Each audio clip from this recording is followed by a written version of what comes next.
It's a gorgeous day across South West Wales. In fact, the blinds are closed. It's that bright in the studio.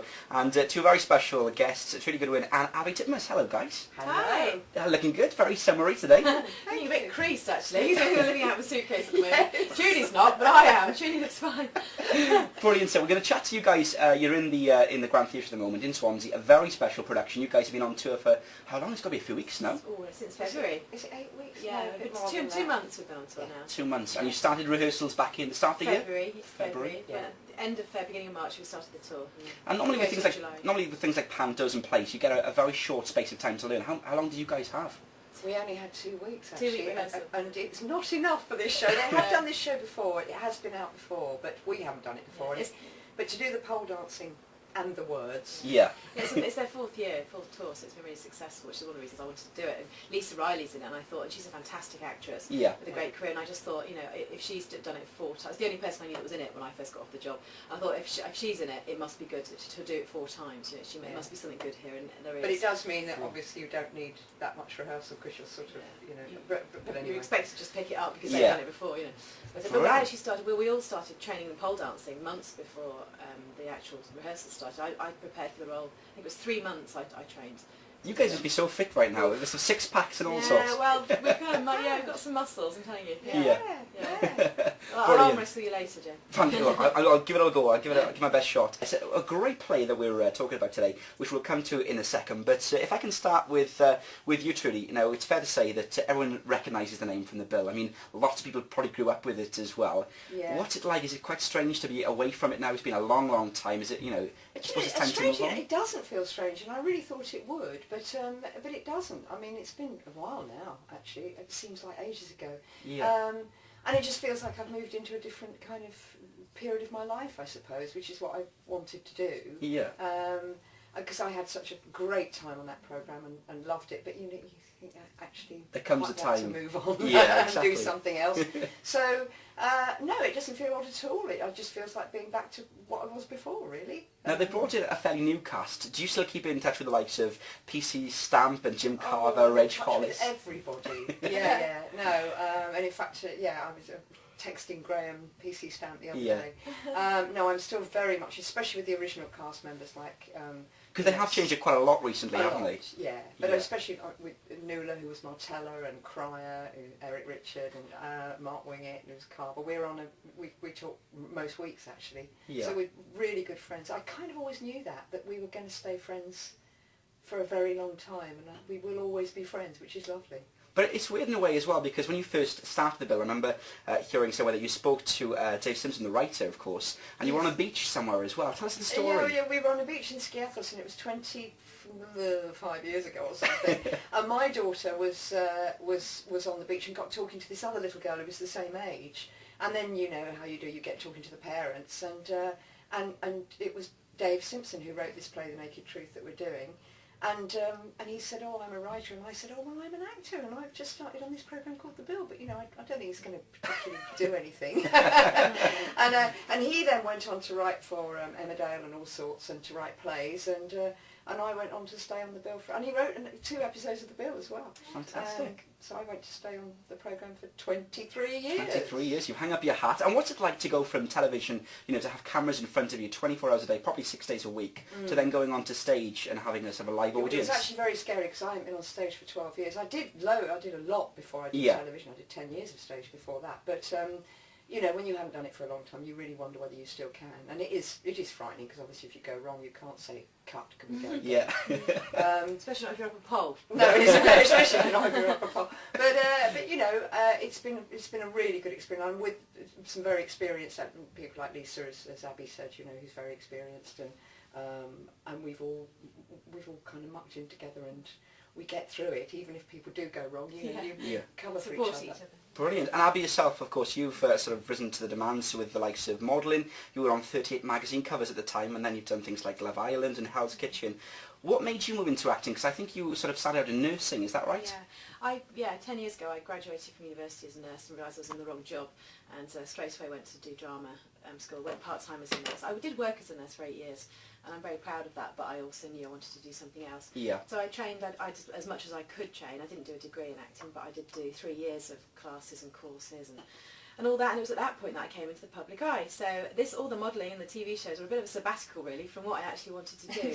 But I knew that at that point, the way things were in the press, that was not the appropriate time to announce that I was an actress, and I trained, and that's why it just wasn't right. But I knew the time would come. I just had to wait for it, and I was determined to wait for it, much to my manager's chagrin, I think, when I said, right, I'm stopping all the modelling, which is tricky when you've got a mortgage to pay. But I had to follow my heart, and I did that. Started that 3 years ago. Because people say to me, where have you been for the last couple of years? But I've been just staying out of the tabloids really, and doing fringe plays, working for free, and doing independent films, and just starting from the bottom, like anyone, any actor has to really, and we're trying to just work hard. But you did keep the acting theme alive when you did the likes of the Western hit Two-Way Mirror in Covent Garden. How was that for you? Was that the big start of stage for you really? That was my first ever professional job, and I must have been mad to take on a two-hander and on Arthur Miller, but I couldn't say no to it. It was the director used to teach me drama years ago, and he'd then become a director, and he'd asked me to do it, and it did. I managed it. It was we did pretty well actually. Brilliant. Well, we'll come back. Good reviews. Yeah, I won an award actually, but that doesn't make the papers. But I'm still, I don't know how, because I was a very best very West End green, debut, is it? Yeah, but I'm still, it's just this last few years I've been just consolidating the thing.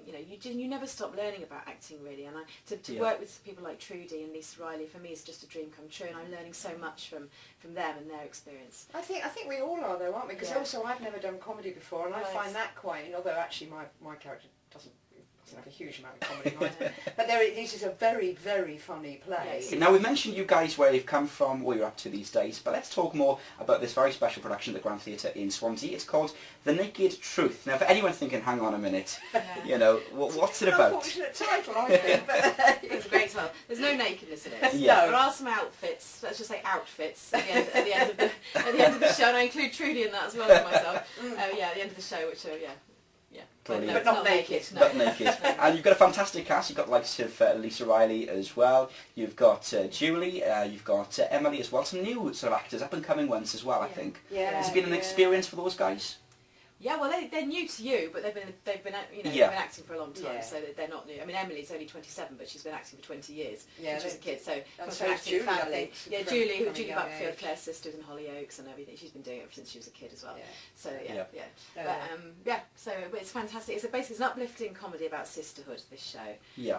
I play Gabby, who's a pole dancing teacher, and the play centres around me and the 5 women in my class. They're all struggling hilariously to conquer pole dancing. Lisa's doing it. She's a great dancer actually, Lisa. Trudie, all of them. And as you said earlier, we're all different shapes and sizes as well, which is quite all ages, nice. All shapes and sizes. And that's kind of very much reflected in the audience we get as well. We get women of all shapes and sizes and ages. I mean, obviously I'm the oldest, but then there's Emily who's much younger, and so we really cover the whole range of women. I think most women will find something in one of these characters that they can identify with, or they can relate. Now, how did the pole dancing commence? Have you had lots of training? Have you all had to have a little go? Yes. Just a little go. Yeah, just a little go. No, I only trained for 3 months before we even started rehearsals. Well, Abby has to be very good at it because obviously she's the teacher. She's the teacher, and at the end we all have to do a pole dance, and Abby's one has to be very good. It's quite acrobatic.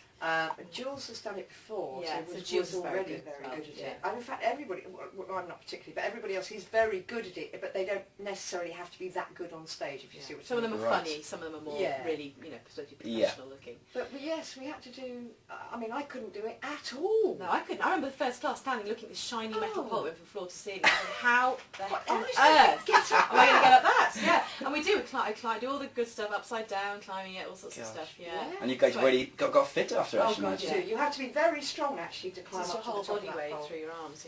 Fantastic. It's great. It's a really graceful, lovely thing to do. Actually, it's very liberating. Once you've learned a few moves, you can really sort of express yourself. Nice We've all got our own song. We do it too, and it's great. Really. Loads of sort of those pink throaty things. Everyone's got them around the goal. Well, on the last, there's a big finale dance that we all do. His sisters are doing it for themselves in pink feather boas, and all of us twirling. A lot of the audience come with the pink feather. Oh yeah, they love it. Feather boas, and they come dressed up a lot of the time. Yeah, and hen nights, didn't we? They were all dressed up. Yeah.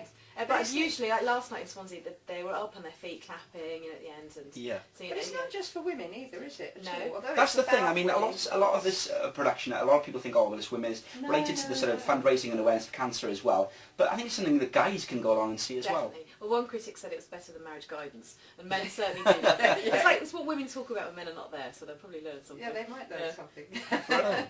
Fantastic. So it's on the Grand Theatre tonight and tomorrow. Tonight 7:30 and tomorrow at 7:30, and then that's it. We're gone. Brilliant stuff. So catch it while you can. It's Forget Your Worries Theatre. You'll go home. We'll make you cry, but we'll make you laugh straight afterwards. True. We'll come out You'll feeling go good. home with a smile on your face. Yeah.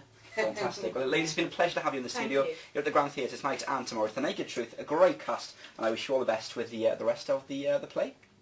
102.1 Swansea Bay Radio.